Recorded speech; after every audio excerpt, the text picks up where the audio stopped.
গল্পটি আপনাদের কেমন লাগলো আর গল্পটি আপনারা কে কোথার থেকে দেখছেন তা আমাদের কমেন্টে অবশ্যই জানাবেন। তো চলুন শুরু করা যাক আজকের গল্প।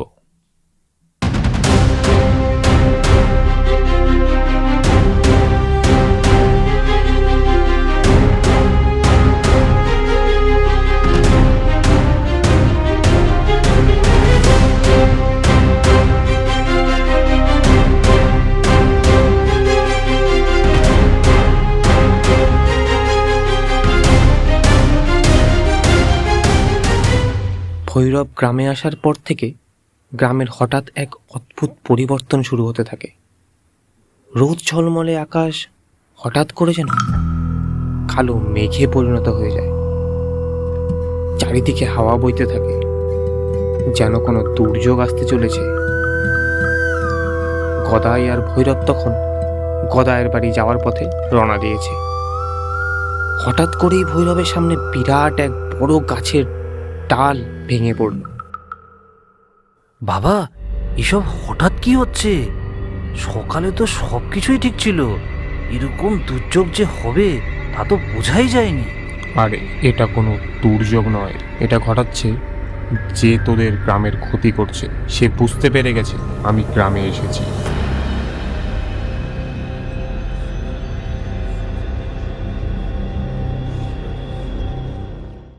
বাবা, আপনি ঠিকই বলেছেন, আমাদের গ্রামে এক করুণ দশা নেমে এসছে কিছুদিন আগে। এই মৃত্যুর পেছনে কোনো ভৌতিক কারণ আছে। তাই নাকি বাবা?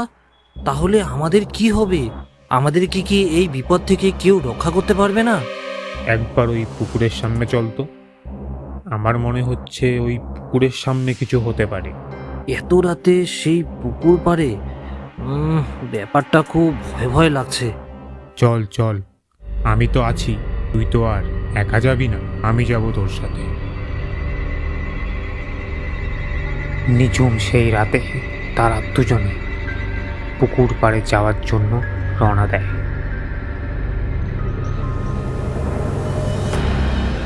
সেই পুকুর পাড়ের সামনে গিয়ে ভৈরব মন্ত্র পড়তে শুরু করে, কিন্তু সেখানে ভৈরব কোনো কিছুই সমাধান করতে পারল না।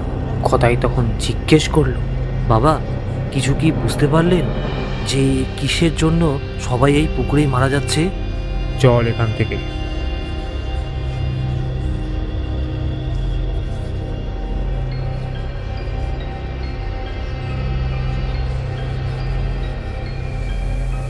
ভৈরব পুকুরের পাশে এক পুরনো মন্দির দেখতে পেল।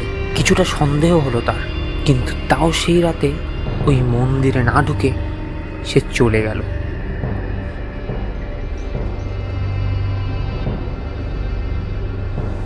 রাত গভীর হতেই মানিক তার ঘরে হাঁটাহাঁটি শুরু করে। কিছুক্ষণ হাঁটাহাঁটি করে সে ঘর থেকে বেরিয়ে গেল, আর গ্রামে সেই নির্ঝুম রাস্তা দিয়ে দিশেহারার মতো সেই পুকুরের দিকে যেতে লাগল। সেই ভয়ানক পুকুর পাড়ে যাওয়ার পর সে কিছুক্ষণ দাঁড়িয়ে থাকে, আর তারপরেই সে পুকুরে ঝাঁপ দিল।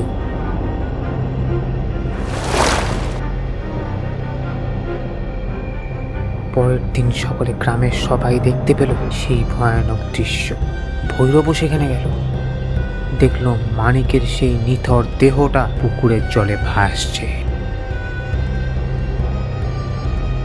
ভৈরব সেই মুহূর্তে মন্ত্র পড়তে শুরু করলো, যাতে ওই পুকুর পাড়ে কোনো অশরীরী আত্মা আর আসতে না পারে। রাতে হঠাৎ করে ভৈরব গদাইকে কিছু না বলে সেই পুকুরের সামনে ভাঙা মন্দিরের কাছে যায়।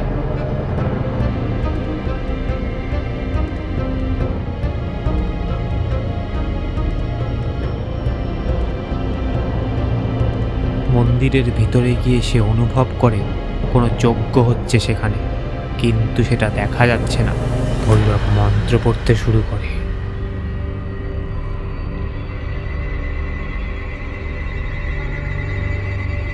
তাতে দেখে এক তান্ত্রিক কিছুদিন আগে এই গ্রামে এসে এখানে আশ্রয় নেয়, আর তার মায়াজালের প্রভাবে একটার পর এক মৃত্যু এই গ্রামে লেগে থাকে। সেই তান্ত্রিক যখন এই গ্রামে আসছিল, সে নিজেকে অদৃশ্য করে রেখেছিল, যাতে গ্রামের কেউ বুঝতে না পারে যে এই মৃত্যুর জন্য সেই দায়ী। ভৈরব সেই রাতে অনেক চেষ্টা করেছিল তান্ত্রিককে যেন সেই গ্রাম থেকে তাড়াতে পারে, কিন্তু তার সব প্রচেষ্টাই বৃথা যায়। কিছুক্ষণ বাদে একটা আওয়াজ এলো। এই তুই কে? তুই কে যে আমার কাজে বাধা দিচ্ছিস? কে তুই? আমি কে সেটা তোর জেনে লাভ নেই, কিন্তু তুই আগে বল যে এই গ্রামের এইভাবে সর্বনাশ করছিস কেন? রক্ত চাই আমার, রক্ত। এই 100টা প্রাণ আমি নিতে চাই। এই 100টা প্রাণী করে তুলবে আমাকে অমর। এই বিশ্বে আমি একাই অমর থাকবো। কিন্তু আমি থাকি কোনোভাবেই আমি হতে দেব না। এখন কে আটকাবে আমাকে? তুই কোনোদিনও পারবি না। আচ্ছা ঠিক আছে। ভৈরব বিভিন্ন মন্ত্র করে সেই তান্ত্রিককে আটকানোর চেষ্টা করে।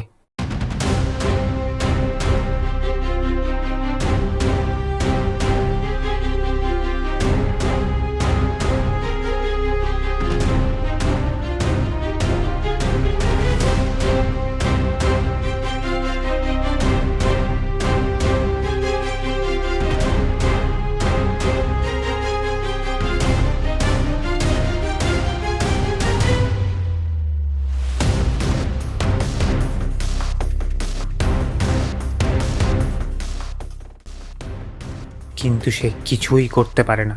যা যা, আমার কাজ করতে দে, সময় নষ্ট করিস না আমার। রুদ্র ভৈরব কিছু না বলেই সেখান থেকে চলে গেল।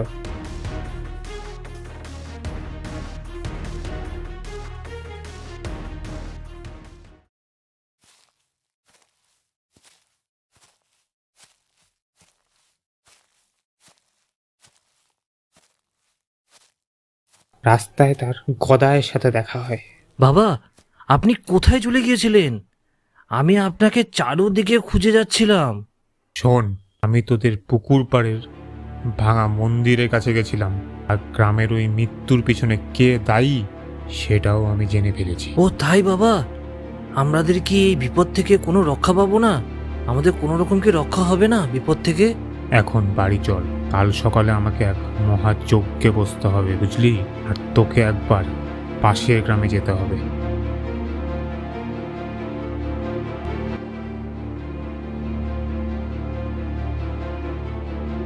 পাশের গ্রামে কেন যাবো বাবা?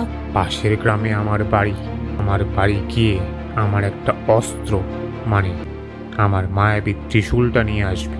আর কখন কোথায় নিয়ে আসতে হবে সেটা আমি তোকে কাল জানাবো। নে, এখন ঘুমো।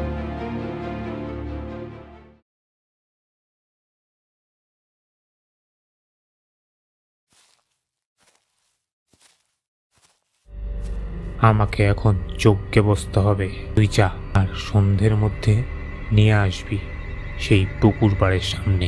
আমাকে এখন যজ্ঞে বসতে হবে।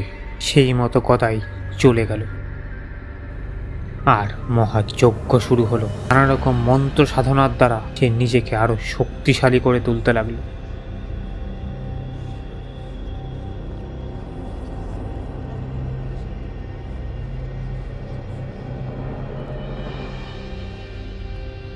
ওম হিম ক্রিম তান্ত্রিক শক্তি জাগ্রত বাবা। সন্ধ্যা হতেই ভৈরব সেই ভাঙা মন্দিরের কাছে গেল।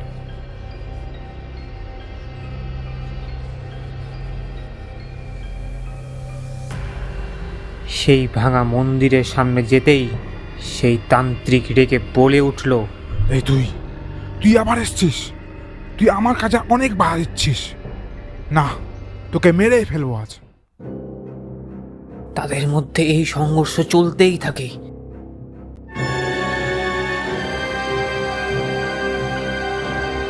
তখন ভৈরব হঠাৎ গুরুমন্ত্র বলতে শুরু করে।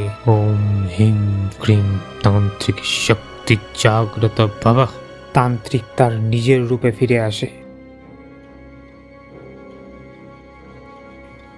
তখন গদাই সেই ত্রিশূল নিয়ে সেখানে উপস্থিত হয়। ভৈরব সেই ত্রিশূল সেই তান্ত্রিকের দিকে ছুঁড়ে মারে।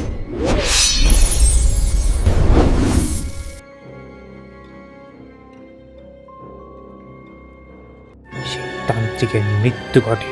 আর তারপর এতদিন ধরে যতগুলি আত্মা তার শরীরে প্রবেশ করেছিল সবগুলি একে একে বেরিয়ে আসে। আর সবার মুক্তি ঘটে, আর সেই গ্রাম এই তান্ত্রিকের মায়াজাল থেকে মুক্তি পায়। আরও ভয়ানক গল্প পেতে দেখুন ভূতুরে গল্পের আড্ডা।